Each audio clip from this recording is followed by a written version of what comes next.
జగన్మోహన్ రెడ్డి గారిని దింపేస్తాం దింపేస్తాం అంటూ పవన్ కళ్యాణ్, చంద్రబాబు నాయుడు, నారా లోకేష్ పాపం చాలా కష్టపడి జగన్మోహన్ రెడ్డి గారిని దింపేశారు. మరి అది ఈవీఎంల మహిమో తర్వాత ప్రజల అభిప్రాయమో తెలియదు కానీ ఎట్టకేలకు వాళ్ళు అనుకోయింది సాధించారు. జగన్మోహన్ రెడ్డి గారిని అధికారంలో నుంచి దింపేశారు. కూటమి ప్రభుత్వం అధికారంలోకి వచ్చిన తర్వాత పాపం వాళ్ళల్లో పవన్ కళ్యాణ్ కానీ, చంద్రబాబు నాయుడు కానీ, నారా లోకేష్లో కానీ ఎవరికి కూడా అధికారంలోకి వచ్చిన తర్వాత ఆనందం లేకుండా పోయింది.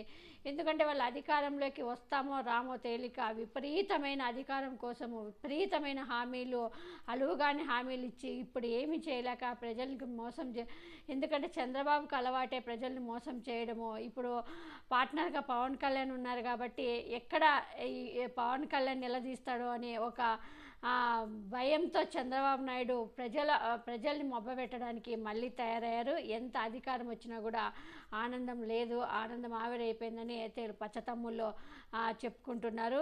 వైఎస్ జగన్ అధికారంలోకి దించాలనుకున్నారు, దించేశారు. ఇందుకోసము 7-10 వయసులో ఆయన పడిన కష్టాన్ని ఎవరు కాదనలేరు. చంద్రబాబు నాయుడు చాలా కష్టమే పడ్డాడు. ఎందుకంటే అలవగానే హామీలు ఇచ్చి రోజుకి 10 గంటలు 8 గంటల దాకా మాట్లాడారు సభల్లో. అంటే అది గ్రేట్ అనే చెప్పుకోవాలి.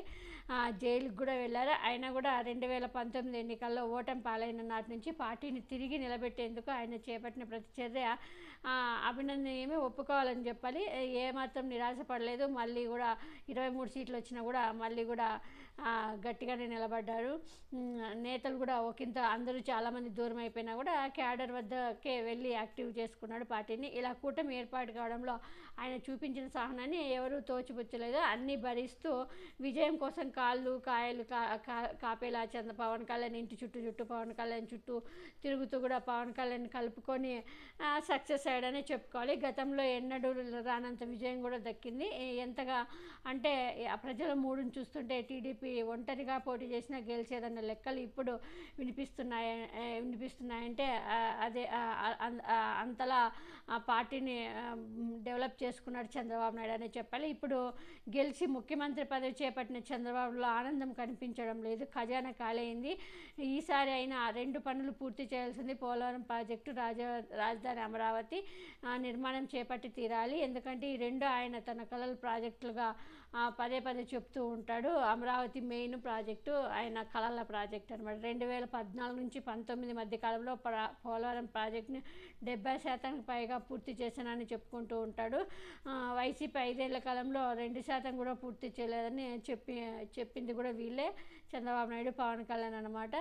సో ఇప్పుడు మరి 70% పూర్తి చేసిన చంద్రబాబు నాయుడు మరి 30% మరి ఈ 5 ఏళ్ళు పూర్తి చేస్తాడో లేదో మరి చూడాలి. ఇవన్నీ పోలవరానికి, అమరావతికి వేల కోట్ల డబ్బులు కావాలంటే కేంద్రం సహకారం అవసరం. ఇది ఎంతవరకు సాధ్యమవుతుందో చెప్పలేం కానీ, ఎందుకంటే అక్కడ ఉన్నది మోడీ, ఉత్తర భారత రాష్ట్రాలను కాదని ఏకపక్షంగా ఏపీకి నిధులు కుమ్మరిస్తారనుకోవడం కూడా అత్యాశ అవుతుంది. టీడీపీ మద్దతుపై కేంద్ర ప్రభుత్వం ఆధారపడి ఉన్నప్పటికీ చంద్రబాబు నాయుడు డిమాండ్ చేసే పరిస్థితుల్లో ఉండరు. ఎందుకంటే మరోసారి మోడీతో కయానికి దిగే సాహసాన్ని ఆయన చంద్రబాబు నాయుడు చేయకపోవచ్చు.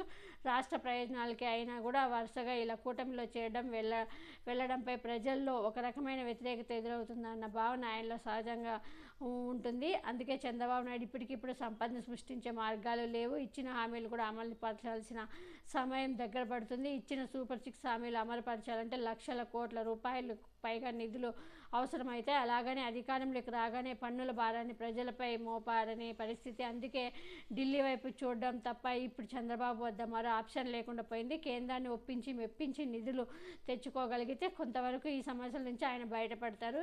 అధికారంలోకి వచ్చి నెల మాత్రమే కావడంతో ఇప్పటికిప్పుడే పెద్దగా ప్రజలు కూడా పట్టించుకోరు. కానీ కాలం గడుస్తున్న కొద్దీ హామీలు అమలు చేయాలన్న ఒత్తిడిని చంద్రబాబు నాయుడు పైన విపక్షాల్లో జనం నుంచి ఎదుర్కోక తప్పదు. అందుకే చంద్రబాబు ఈ ఏడాది మాత్రం పాలన కత్తి మీద సామాన్య అవుతుందని మాత్రం చెప్పక తప్పదు అంటున్నారు రాజకీయ విశ్లేషకులు.